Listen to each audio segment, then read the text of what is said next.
नमस्कार दोस्तों, स्वागत है आपका हमारे YouTube चैनल पर, जहां हम आपके लिए लाते हैं ताज़ा और महत्वपूर्ण खबरों का सारांश, वो भी आसान हिंदी में।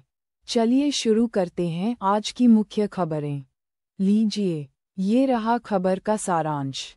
अमेरिका में दक्षिणपंथी एक्टिविस्ट चार्ली कक की हत्या के आरोप में 22 साल के टाइलर रॉबिन्सन को गिरफ्तार कर लिया गया है। कक को बुधवार को एक यूनिवर्सिटी इवेंट में स्टेज पर गोली मारी गई थी। 33 घंटे की खोज के बाद रॉबिन्सन को गिरफ्तार किया गया। बताया जा रहा है कि उसके पिता ने उसे पुलिस के सामने सरेंडर करने के लिए राजी किया। जांचकर्ताओं के अनुसार, रॉबिन्सन ने अपने पिता से अपना जुर्म कबूल किया था और कहा था कि वो सरेंडर करने के बजाय आत्महत्या कर लेगा। इसके बाद पिता ने एक यूथ पास्टर को बुलाया जो उनका पारिवारिक मित्र है।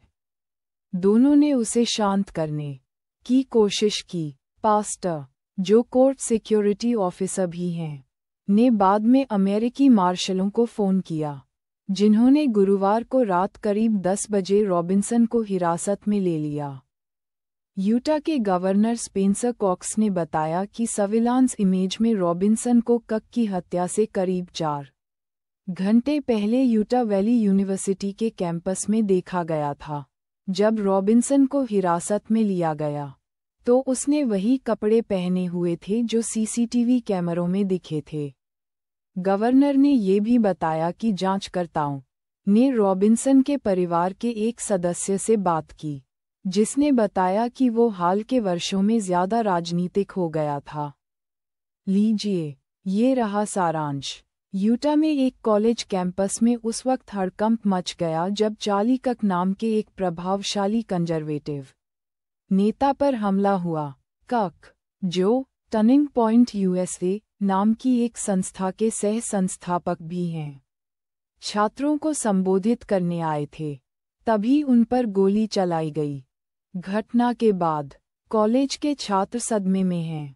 कक के समर्थक जहां एक तरफ दुखी हैं और उन्हें श्रद्धांजलि दे रहे हैं, वहीं दूसरी तरफ कक के विचारों से असहमत छात्र भी इस घटना के बाद कैंपस में स्वस्थ बहस जारी रखने की बात कर रहे हैं। उनका मानना है कि विचारों को दबाने से समस्या का समाधान नहीं होता। इस घटना ने यूटा वैली यूनिवर्सिटी को अमेरिकी राजनीति के केंद्र में ला दिया है। कक की हत्या के बाद सोशल मीडिया पर कुछ लोगों ने उन्हें ही दोषी ठहराया, जिससे विवाद और गहरा गया। फिलहाल कॉलेज में तनाव का माहौल है, लेकिन छात्र कक के विचारों को आगे बढ़ाने और कैंपस में संवाद बनाए रखने के लिए प्रतिबद्ध दिख रहे हैं। गाज़ा पट्टी से बड़ी खबर आ रही है। इजराइल ने गाज़ा सिटी पर हवाई हमलों को और तेज कर दिया है। ये हमले इतने जबरदस्त हैं कि पूरी इमारतें मलबे में तब्दील हो रही हैं। लोगों को अपने घर-बार छोड़कर भागना पड़ रहा है। इजराइल ने गाज़ा सिटी के सभी निवासियों को तुरंत इलाका खाली करने की चेतावनी दी है, क्योंकि वो ज़मीनी कार्रवाई करने वाला है।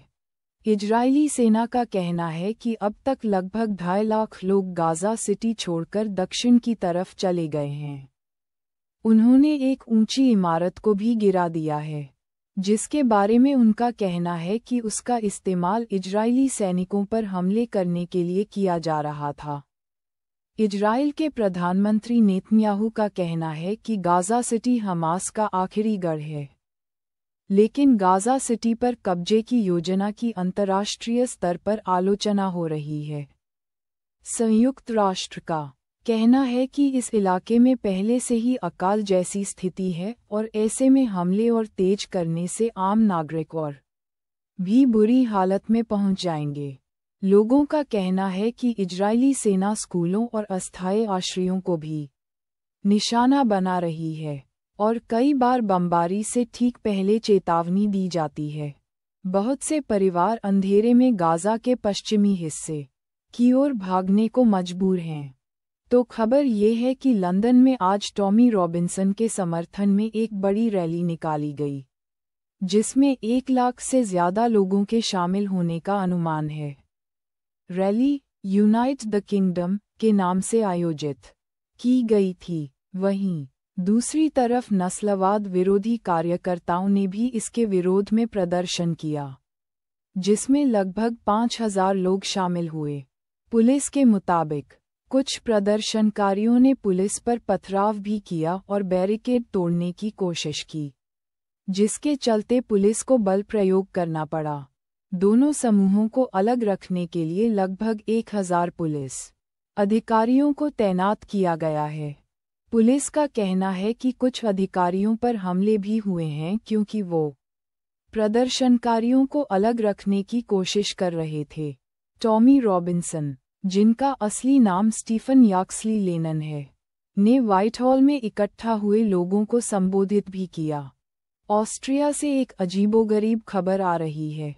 वहां 3 नन, जिनकी उम्र 80 साल से ऊपर है, अपने रिटायरमेंट होम से भागकर वापस अपने पुराने कॉन्वेंट में चली गई हैं। सिस्टर बर्नाडेट, सिस्टर रेजिना और सिस्टर रीटा साल्ज़बर्ग के पास इल्ज़बेतन में बने क्लोस्टर गोल्डनस्टाइन कॉन्वेंट की आखिरी 3 नन हैं। बताया जा रहा है कि चर्च के अधिकारियों ने पिछले साल दिसंबर में उन्हें जबरदस्ती रिटायरमेंट होम भेज दिया था, लेकिन ननों को ये बात पसंद नहीं आई। उन्होंने अपने पुराने छात्रों और एक ताला खोलने वाले की मदद से वापस कॉन्वेंट में एंट्री कर ली। अब ननें कह रही हैं कि वो घर वापस आकर बहुत खुश हैं और रिटायरमेंट होम में उन्हें हमेशा घर की याद आती थी। जानकारी के मुताबिक जिस कॉन्वेंट में ननें वापस आए हैं, वो 1877 से एक कॉन्वेंट और प्राइवेट गर्ल्स स्कूल रहा है। हालांकि कॉन्वेंट में पानी और बिजली नहीं है, लेकिन स्कूल अभी भी चल रहा है। 2022 में साल्ज़बर्ग के आर्चडायसीज और रीचसबर्ग एबे ने इस इमारत को अपने कब्जे में ले लिया था और समुदाय को आधिकारिक तौर पर 2024 की शुरुआत में भंग कर दिया गया था। अब देखना ये है कि चर्च के अधिकारी इन ननों के वापस लौटने पर क्या कदम उठाते हैं। अगर आपको यह वीडियो पसंद आए तो लाइक और सब्सक्राइब करना न भूलें। धन्यवाद।